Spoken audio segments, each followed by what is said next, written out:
président de la République.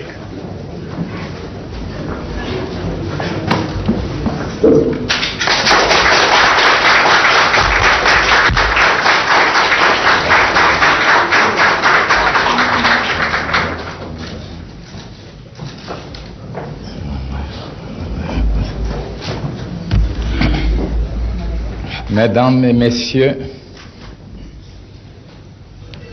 représentants de la presse, nous sommes très heureux d'avoir ce contact direct avec vous. Dans la vie moderne, la presse est d'une importance décisive. L'on sait d'abord que toute la civilisation universelle, toutes les valeurs dont sont fiers les peuples,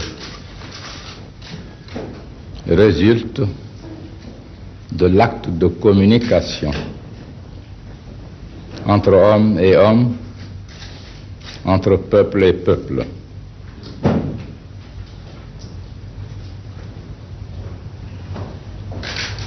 C'est vrai que chaque homme est une partie d'un peuple,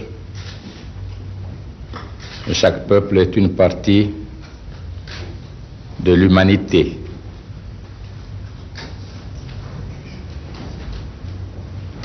La presse a donc un rôle important, non seulement pour informer, mais former objectivement l'opinion. Et toute formation n'a de valeur qu'en concourant efficacement à la transformation qualitative de l'homme. Compte bien que si la pensée même est identique, les aspirations sont identiques, les formes d'expression de cette pensée ne sont plus identiques. Et on voit dans l'habitat, dans le mode vestimentaire, alimentaire, dans toutes les caractéristiques qui démontrent la vitalité d'un peuple, les marques qui lui sont particulières. En France, nous avons voulu émettre un message, celui de notre peuple.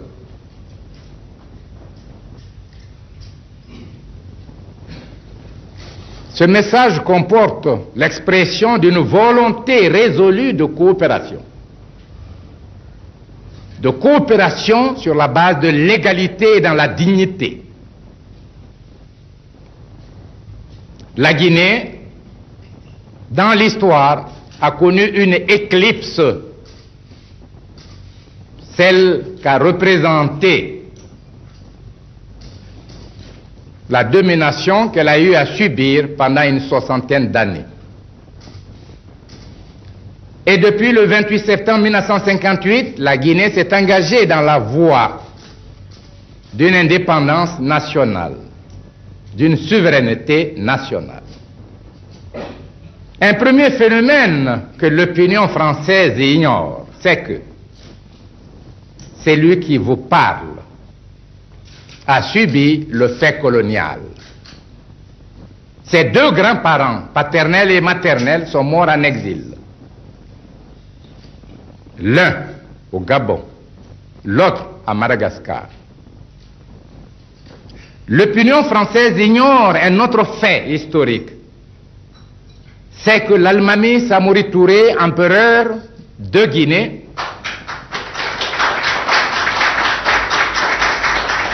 a été arrêté le 29 septembre 1898. Donc son pouvoir s'est arrêté le 28 septembre au soir, car le 29, à son arrestation, il ne faisait que 6 heures du matin. Et le référendum se tenaient à la même date historique, jour pour jour.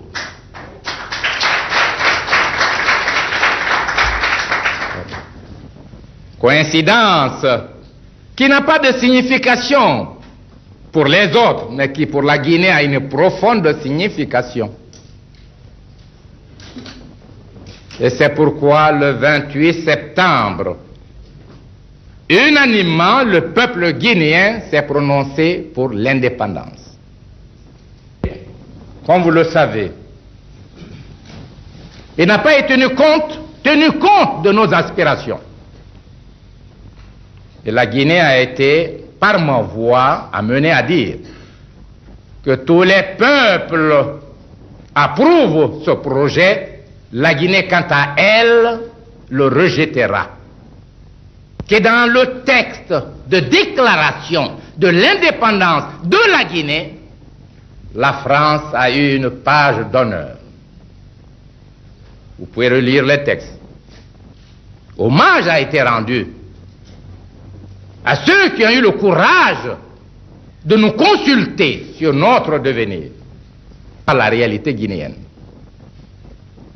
Vous qui êtes là, de très bonne foi, vous pensez que la Guinée, c'est un pays de misère, un pays de dictature sanglante.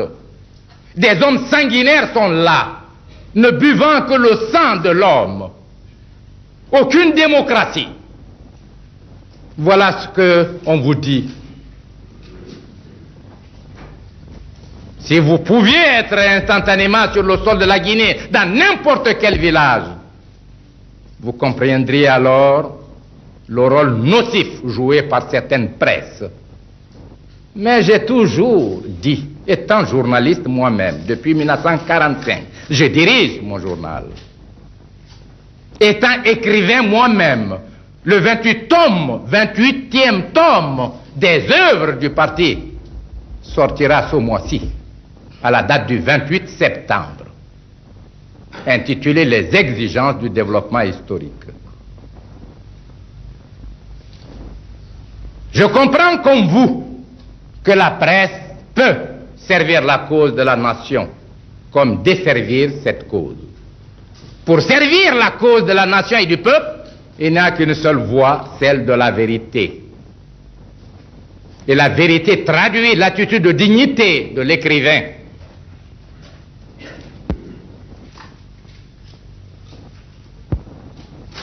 Et ce n'est pas seulement la forme populaire, c'est le fond. Le pouvoir a été conquis par le peuple. Il est exercé par le peuple et pour le peuple.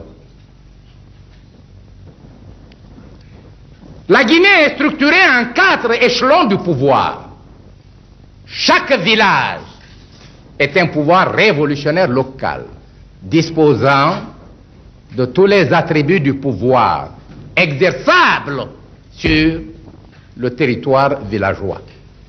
Au suffrage universel par le peuple, ce sont eux qui rendront la justice populaire. Les membres sont tous élus par le peuple.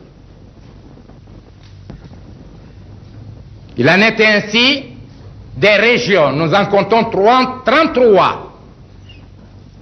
Ce sont les pouvoirs révolutionnaires régionaux.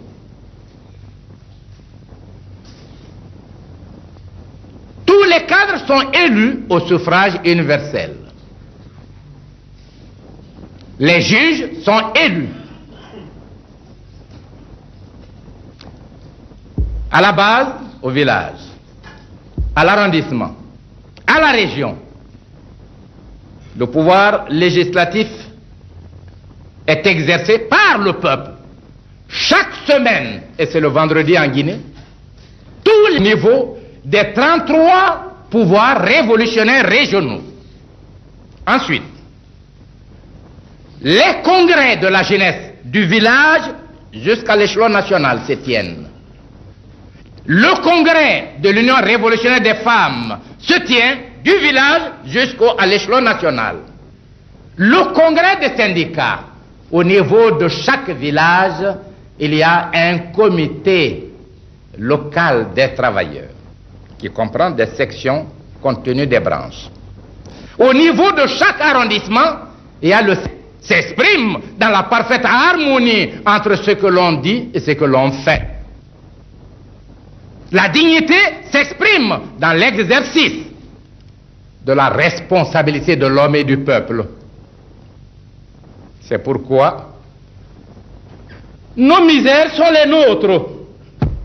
Nous les connaissons et nous nous organisons pour les liquider. Il y a des années, personne ne parlait de coopération, de solidarité et d'aide. Tout cela, c'est l'invention des dernières décennies. On montre de vitalité, de génie.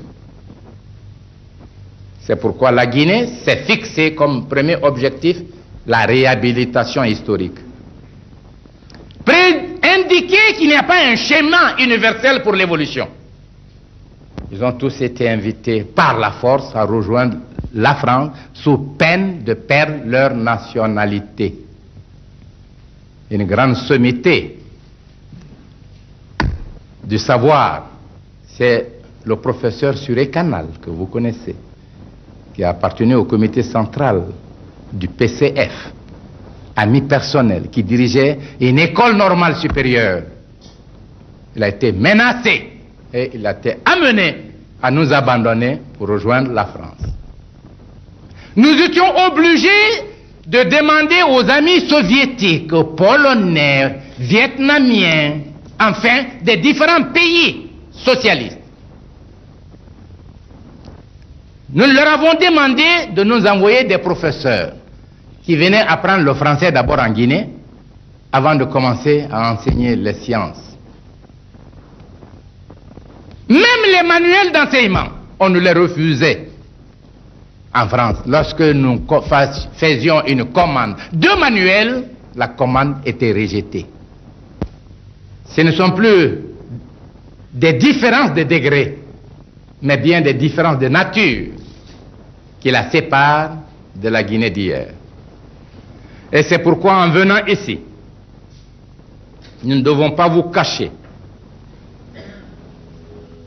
que nous étions très heureux d'avoir un contact utile. Nous appelons contact utile communication vraie, objective, sincère. Que la Guinée soit présentée telle qu'elle est, non pas selon l'image que voudraient lui imposer ou imposer à l'opinion française certains journalistes. Nous le disons donc, nous avons connu beaucoup d'adversités, jusqu'à une agression armée. Des centaines de mercenaires ont été recrutés, ont été cantonnés dans une île de Guinée-Bissau. Et le Portugal fasciste en voulait tellement à la Guinée, parce que la Guinée était la base des mouvements de libération des colonies portugaises.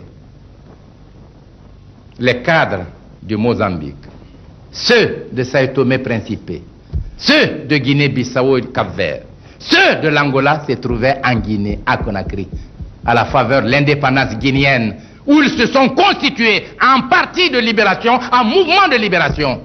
Et la Guinée est intervenue auprès de tous les pays pour pouvoir équiper ces mouvements de libération en armes et munitions.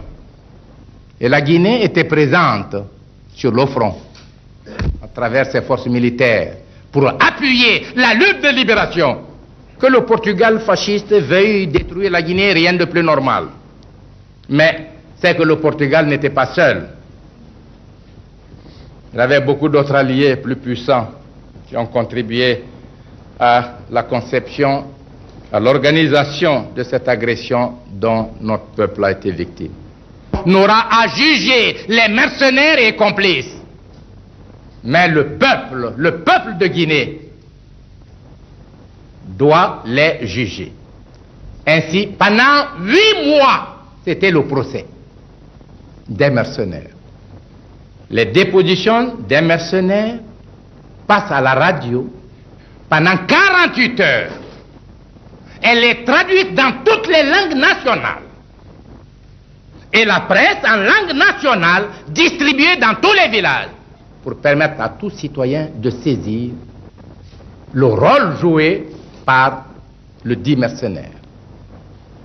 Pendant 8 mois, la Guinée agissait ainsi. Et après, la date du procès populaire a été fixée. De telle date à telle date, les 2500 pouvoirs révolutionnaires locaux ont prononcé leur verdict sur chaque cas. De telle date à telle date, les représentants des communes populaires viennent élargir l'assemblée de l'arrondissement, des députés d'arrondissement, pour harmoniser les verdicts et rendre le jugement au nom de l'arrondissement. Troisième étape, les représentants des arrondissements viennent élargir l'assemblée de députés régionaux et délibérer à ce niveau, prononcer les verdicts. Et enfin, l'Assemblée nationale élargie à tous les députés régionaux. Si l'Assemblée nationale est composée de 210 députés, les assemblées régionales au nombre de 33 avec un effectif de 30 députés représentent donc 990. Donc 1200 députés nationaux et régionaux constituent non plus l'Assemblée nationale, mais le tribunal révolutionnaire suprême. Oh, quel pays sauvage! La Guinée a pendu, a exécuté des gens, laissant croire aux travailleurs français, aux paysans, que nous avons ramassé des gens dans les rues qui, par opinion politique exprimée, soit par la presse, soit par la parole, étaient victimes de poursuites judiciaires et de condamnations. Non. Nous avons été agressés. Le Conseil de sécurité a tenu une session spéciale et a reconnu le fait.